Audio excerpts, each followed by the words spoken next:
ក៏ស្ងាត់រងាឯកាសំលឹងមើលនាឡិកាក៏ចិត្តដល់នាទីចុងក្រោយទៀងទូរស័ព្ទមើលរូបថត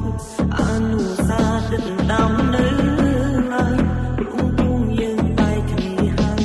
សល់ត្រឹមការចងចាំតុងព្រីមុនដែលបងតែងទុំឲ្យអូនយំម្នាក់ឯងចេញបារម្ភខ្លាចក្រែងគិតដល់អូនជាមនុស្សស្រីពេលដែលបាត់បង់រូបអូនថាស្មួយមានដំឡៃ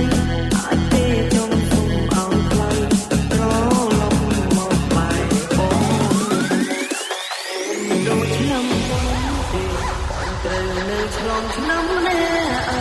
មានអូនកាន់ដៃប្រឡែងមើលកំជ្រួតជាមួយគ្នាឡើងមួយបានសុំមិនលែងបងក៏ពុំស្មារតីពីពេលនេះអត់ត្រង់យើងចាំ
This is